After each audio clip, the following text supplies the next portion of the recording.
नमस्कार अमरावती।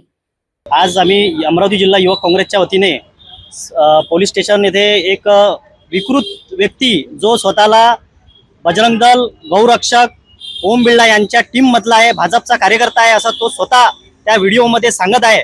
आणि तो आपल्या देशाचे 25 खासदार आणि आमचे काँग्रेसचे नेते खासदार राहुलजी गांधी यांना गोडीने उडवून देण्याची धमकी देत आहे। अशा विकृत व्यक्तीला तात्काळ शासनाने, सरकारने त्याला अटक करण्यात यावी आणि त्याच्यावर गुन्हे नोंद करण्यात यावे, यासाठी आम्ही आज इथे पोलीस स्टेशनमध्ये सगळे युवक काँग्रेसचे मंडळी इथे आलेलो आहे।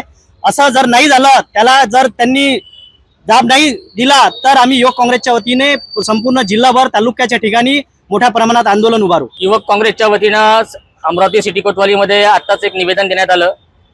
या मनुवादी लोकांच्या म्हणजे यांच्या डोक्यात पूर्णपणे सत्ता गेलेली आहे। यांनी 25 खासदारांना मारायची धमकी तो राजसिंग अमेरा देतो आहे। सोशल मीडियावर सांगतो आहे की मला अटक झाली तर चालेल, मला पोलिसांची भीती नाही, काही नाही। म्हणजे तो राहुल गांधींच्या घरी जाऊन मारायची धमकी तो सोशल मीडियाद्वारे देतो। स्वतःला ओम बिर्लाचा माणूस म्हणतोय, स्वतःला गौरक्षक म्हणतोय। ज्यांनी दाभोळकर सारख्या लोकांना यांनी म्हणजे जे विचारांनी संपू शकत नाही तर याही गोळ्यांनी संपवायची जी भाषा करतात, यासाठी आमचं एक युवक काँग्रेसचं निवेदन होतं।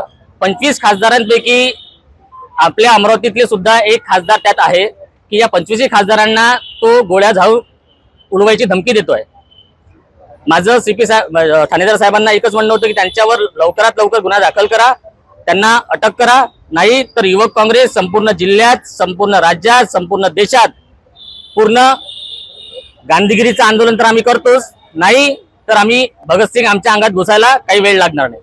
राजसिंग अमेरा या व्यक्तीने आपण बघितलं की जी राहुल गांधी यांनी काँग्रेसचे 25 खासदारांना जीएमआर धमकी दिलेली आहे, तर याबद्दल आमचं म्हणणं आहे की याच्यामागे फक्त तो व्यक्ती नसून एक विचारधारा आहे, एक विचारधारा आहे। आपण बघितलं की महात्मा गांधींपासून घेऊन म्हणजे कलबुर्गी, पानसरे, दाभोळकरांपर्यंतची विचारधारा आहे की म्हणजे जी मनुवादी प्रवृत्तीवर, सनातनी प्रवृत्तीवर आघात करणारी विचारधारा आहे, ते व्यक्ती आहेत, त्यांना विचाराने संपवता येत नाही, त्यांना गोळीने संपवायचं ही विचारधारा आहे यांच्या मागे। आणि याचं बोलतो धनी कोण आहे याची सुद्धा चौकशी झाली पाहिजे। आणि उद्या जर काही बरं वाईट झालं कोणाही काँग्रेसच्या कोणाही पदाधिकाऱ्यासोबत तर त्याचा जनक्षोभ उसळणार आहे, याची या सरकारने दखल घ्यावी।